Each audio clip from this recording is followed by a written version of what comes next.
Education Choices magazine are delighted to welcome UK author Simon James Green to the podcast today. Good afternoon, Simon. We're thrilled to have you on Education Corner podcast, and we're looking forward to hearing about your new book, Sleepover Takeover. We've seen that you've been shortlisted for many different awards, including the Blue Peter Book Awards. You've featured in the Book Trust Great Books Guide 2021, and you've also been nominated for the Carnegie Medal 2020. So it's a very exciting time. What made you start writing in the first place?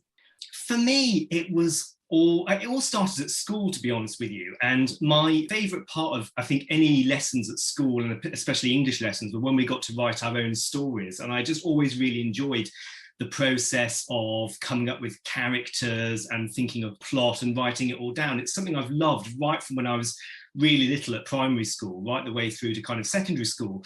But it's one of those things, I loved it, but I never in a million years thought it was a sensible career choice. And of course, in many ways, it's not. It's completely ridiculous. It's probably the stupidest career choice you can imagine. So I ended up doing a law degree at university, thinking, that was much more sensible. But all the time I was there, I was always getting involved in kind of creative stuff, and particularly the sort of theatre scene, and I ended up writing plays and that sort of thing. And so this kind of love of writing kept coming back to me all the time. And that's when I realised that actually, I think it's really important to do something in life that you love and are really passionate about and enjoy doing. And that's why I decided to give it a go. So I think it was always very much in my blood, writing. It just took me a little while to actually get the courage, I think, to actually pursue it as an actual attempt at a career. Yeah, it's something that we discussed actually with Dr. Sandy Okora. She was saying that the thing that held her back often the most was her own self-belief. And I think that's one of the things that all of us can struggle with is, can I really do this? Can I go it on my own? Yeah, exactly. And you think you might be okay at writing, but are you good enough? Will people like this stuff, or are you just a complete fraud who's writing nonsense? And you don't know until you get it out there. That's the scary thing. You might find someone who says, yes, it's good, but how can you trust them? Many of your books are written for teenagers, and they also take place in schools or amongst school children. Is there a reason why you like writing for that age group in particular, or set your stories for children within the school system? I think there's a few reasons. I think when we're talking kind of at middle grade age, kind of 8 to 12, 8 to 13, I think there's a real magic about being that kind of age where you're discovering stuff for the first time and new experiences and new friendships and all sorts of weird and wonderful stuff happening in that age group, which makes it, for me, really appealing to write about. And then also in terms of the sort of young adult stuff I've done, I've always loved coming of age films and books and television programs. I think those whole teenage years are full of so much wonder and excitement. And yes, okay, they're a roller coaster as well. They're also full of quite a lot of trauma quite often, and angst and that kind of thing.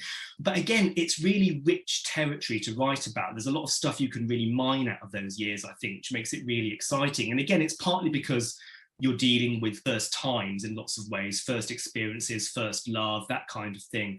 But also, I think you're dealing with characters who maybe don't have much context to put their experiences into. And for that reason, small things can get very dramatic very quickly.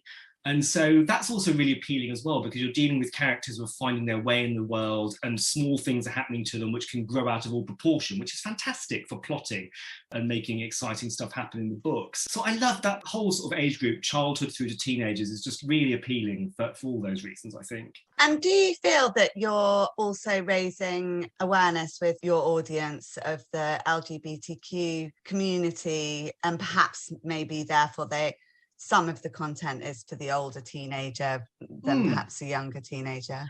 Oh yeah, well, all my young adult books feature LGBTQ plus characters and storylines, and there's a mix. There's some in there that are certainly suitable for younger teenagers, and others that are more suited to a slightly older demographic in teen years. So it's a mix, really. And I think that, this is where crucially librarians come into play, school librarians, because they're really good, I think, at getting the right book into the right kids' hands at the right moment in their life.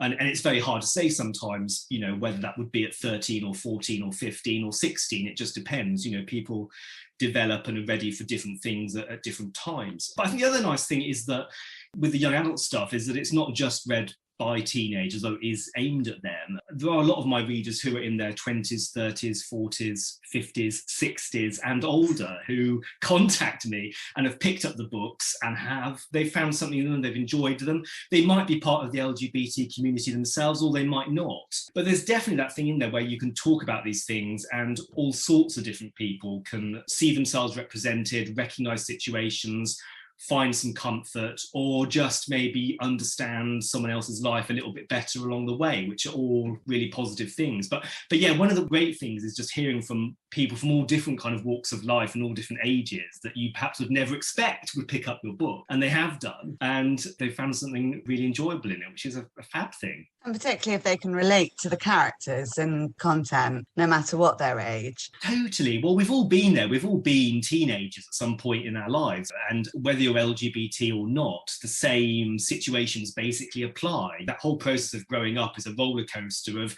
do they like me back as much as I like them, and feeling betrayed and dumped and people backstabbing you, all sorts of dramatic teenage stuff that goes on, which is true whether you're gay or straight. So it doesn't really make any difference. So hopefully everyone can see a little bit of their lives within those characters and stories. Yeah.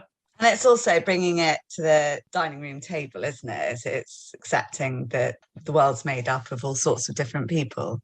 Yeah, totally. And so good for everyone to see that and understand at the end of the day that, yeah, we are all slightly different, but, we're all also in many ways the same as well, and going through the same sort of things and facing the same challenges. And I think once you appreciate that, hopefully those differences become less important, I think, along the way. You take on a huge but incredible responsibility for being one of the UK's leading writers of LGBTQ plus teen fiction. What particularly inspired you to start writing about this topic, and particularly for the teenage young adults? For me, when I was at school in the 1990s, Section 28 was in force at the time, which was that piece of legislation by the Conservative government at the time, which had the effect, basically, of banning LGBT books from school libraries. And so when I was growing up, there was nothing in the school library that I could read that had LGBT characters or storylines within it. And so that was still in force in England till 2004. It wasn't repealed till then. And so one thing I was really keen to do was try and address that and try and be one of the people that was going to get some of these LGBT books into schools. I thought it was really important that they should be in there. But also, at the time I started writing, there were quite a few US books dealing with LGBT characters and storylines, but there were far fewer ones set in the UK and in British secondary schools. And much as I love the American high school experience and think it's fantastic, I do think it's important that we do have some books that are set in good old-fashioned British secondary schools with everything that involves, because while some of it is the same as your American high school, lots of stuff is different. I think it's really important for British kids to see their lives accurately represented as well. And I think the third thing was there were beginning to be a few books out there for young adults with kind of gay characters and themes, but I wasn't really seeing anything that was particularly funny. I was seeing a lot of stories which were quite tragic, where the gay characters would end up unhappy or quite often dead by the end of the book.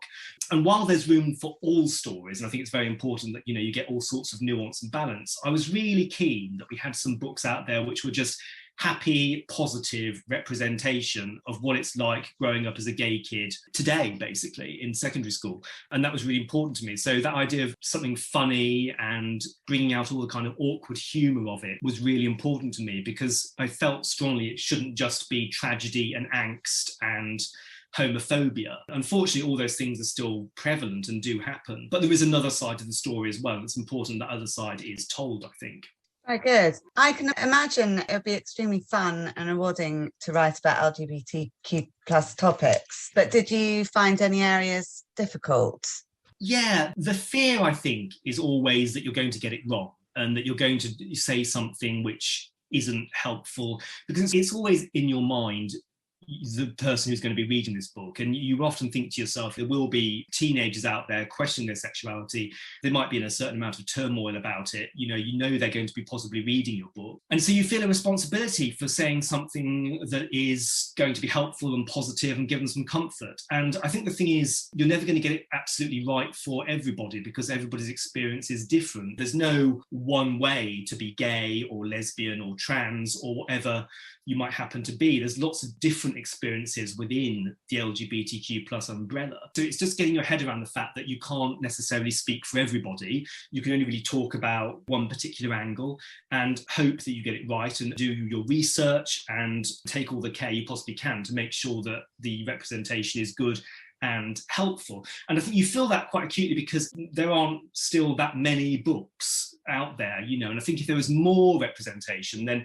maybe it becomes less of an issue because people can find different things in different places. But when we're still dealing with relatively few titles, it puts almost more pressure on the ones that are there to kind of get it right and try and cover as many bases as possible almost. So I think that for me, that's the thing that keeps me up most at night, is just worrying about that, really. And you have to be sensitive. Yeah, you really do. You really do. And you have to keep up to date with everything that's happening and how people's views on things change and all that kind of stuff. So, you have to be really careful, and you should be really careful.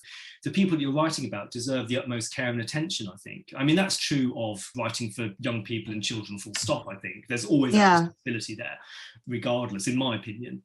How did it feel to have your books being so well received by the LGBTQ plus community? So nice. I mean, it's the loveliest thing, and it's so wonderful when you get emails or messages on social media from all sorts of people who've picked up the book and just found something in it, whatever their age. And the nice thing, is that readers do get in touch. They're really passionate about what they love reading. And when they find something they love and characters they enjoy spending time with, they let you know. And that's a really nice thing. It's been gorgeous hearing from people and seeing what the reaction's been. Really, really nice. And glad I haven't upset anybody yet.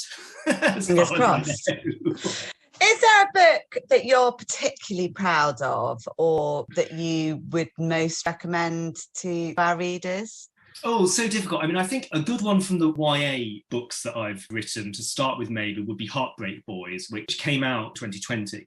And that came out kind of in the middle of the pandemic. So it slightly got lost, unfortunately, because of all the calamity at the time. But I'm really pleased with Heartbreak Boys because it's a lovely story, very funny. It's a road trip comedy as well, and road trips are something I really enjoy. But it's got a really nice message in it about being your true, authentic self and not letting other people dim your light and make you less bright than you otherwise should be. And I think that's a really important message for young people. And also, it's got a lot to say about social media, which of course is something for better or worse in everybody's lives nowadays. So it tackles some of that as well, which I'm quite pleased with. So certainly on the YA, that would be a good starting point. And in terms of middle grade, probably the one that I've got coming out in January would be the one. And that's going to be what we're next going to discuss. Your new book, Sleepover Takeover. And it's coming out on the 6th of January, so perfect timing for a magazine. Yes. Can you tell us a little bit more about it? Yeah, in Sleepover Takeover, you'll meet 11-year-old Otis, who is, he's a classic kind of underdog kid in year 6. He's only really got one friend. And out of the blue, he gets an invitation to the birthday party of the century from classmate Rocco Rococo, who's this really kind of rich kid, and he holds the best birthday parties, which take place. He's had this massive marquee in his garden. It's got everything in there: temping, bowling, a video arcade, all sorts of entertainment and entertainers, food carts with all this global cuisine. It's completely epic, totally magical. Otis can't believe it. Anyway, he enjoys himself, wakes up the following morning to a scene of complete devastation.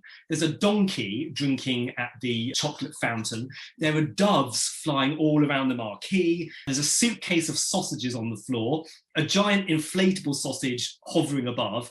Otis is wearing a wedding dress, and poor Rocco has got loser tattooed on his forehead.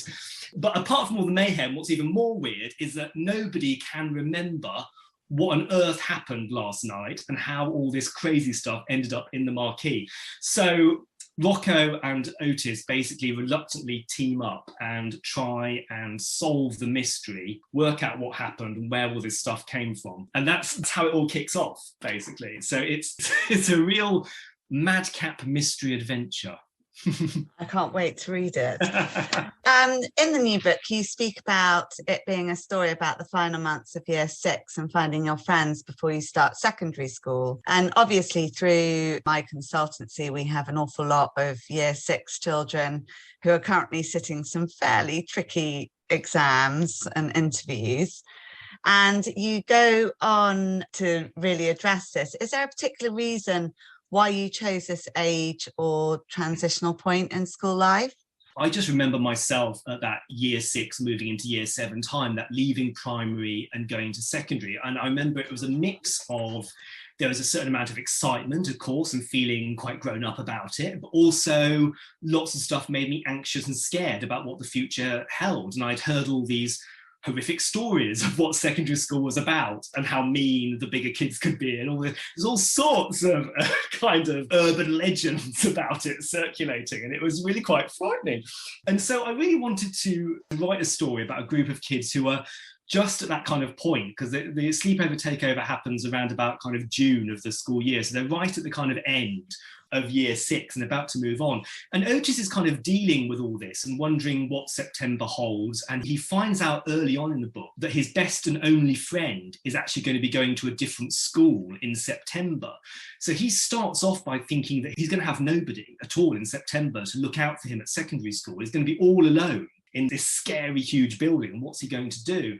And I really wanted to talk about how important it is, I think, to kind of find your squad, as it were, your group of friends, and make sure those are people who like you and love you for being you, and kind of keep them close. And that is actually that idea of friendship and being together can be one of the best ways, not just of going from year 6 to year 7, but through life in general, you know, about keeping that core group of friends close to you and helping each other out, I think is really important.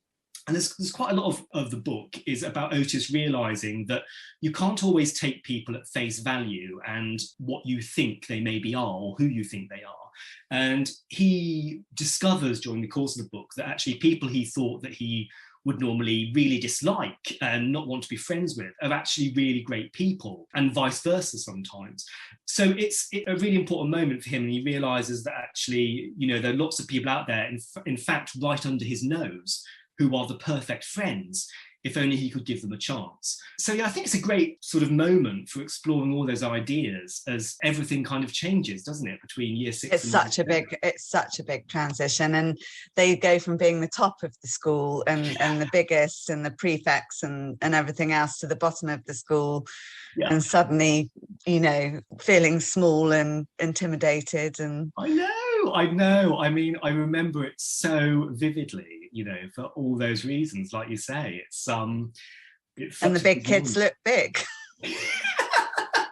Yeah, absolutely. So yeah, I really had a lot of fun kind of tackling some of those feelings and emotions and fears and anxieties and excitement of it as well. It's not all bad. Yeah. You know, I thought it'd be the perfect vehicle to address a bit of that within the story. Yeah. I guess a good follow-up would be them then entering the senior school, wouldn't it? Oh gosh, yeah, it would be fantastic to see them. Especially because Rocco has no filter whatsoever, so he's always getting in trouble. So he's highly likely to say something that would really upset a year 10. And punishments at senior school are a little bit more serious than a conduct mark in a junior school. Yes. Apart from this, are there any other pieces of advice or anything you would really want your audience to take away from the book after they read it? I think, yeah, the power of comedy and the importance of laughter. I think it's really important and so often overlooked, especially in children's books, unfortunately, because I think, you know, laughter is such a great thing. It helps us all feel better. I think after the last couple of years we've all experienced, there's no better time and more need than to laugh and feel better about ourselves. And I think funny books do that. I think laughing does that. I think comedy can be a great vehicle for obviously discussing some difficult topics sometimes as well. It would be a nice, accessible way in to talking about other things with young readers. But also, I think it's fine for funny books just to be funny. I think entertainment is really important. As an adult, when I pick up a book, primarily I pick it up because I want to be entertained, whether that's through laughter or through a brilliant thriller or a horror or whatever it might be. And I think it's important that kids get that as well, that they get to be just entertained by a book. It doesn't necessarily have to have some deeper message to it to be considered important or valuable. And I really want people to remember that. I think reading for pure pleasure is a really valuable and important thing just in itself. And that's what I was really trying to achieve with Sleepover Takeover. It's basically an all-out comedy that is, I hope, just really good fun to read. Be interesting to see whether it's made into a film. Oh, that'd be nice. And my final question, really, it's always something that fascinates me and probably a lot of other people. What was obviously Otis and Rocco are quite wacky, crazy characters. What was it that inspired you to particularly write about these two troublemakers? In my main characters, there's always a little bit of me in them. So of course there's a little bit of me in Otis, like there is in all the others, you know, in being that kind of kid who's a little bit geeky, a little bit nerdy, doesn't quite fit in with the popular kids, you know, as much as some of the others. So, you know, Otis comes from a long line of slight underdog characters in all of my books who have the odds always stacked against them slightly. Rocco was just a really fun character to write. The idea of this incredibly wealthy kid from a really rich family who has every luxury under the sun and every privilege. And actually, he turned out to be a really good foil for Otis, actually. And the pair of them actually was sparked off each other really quite well when I started writing, which was really good fun. But Rocco isn't really based on anyone I've ever known. He's just a really fun character to write. And I was keen when I came up with the idea. I was kind of thinking about movies like The Hangover and Home Alone and those sorts of things. And I wanted something that would work, but for a middle grade audience, but along similar lines. Just the idea of complete chaos, essentially, and mayhem, and something quite incredible happening at the start, which makes no sense whatsoever, and having to kind of go back, retrace your steps, and work out how on earth things got in the state they were. I genuinely cannot wait to read this. And I'm sure that I do know and work with many, many families with children that are going to enjoy finding out what happens next. Thank you so much, Simon, for giving up your time today. Thank you. I really appreciate it. So nice to chat with you. Thank you. And we plug it again, January the 6th. Yeah, it's coming out. I assume that's when it hits the bookshelves. It should do, yes. Published by Scholastic, yes. Available as a audiobook? I don't know about the audiobook yet. Certainly Kindle and regular print at the moment. I'm fingers crossed there'll be an audiobook at some point. There was for my last middle grade, Life of Riley, so hopefully there will be for this one as well. Fantastic. Thank you again so much, Simon. Thank you.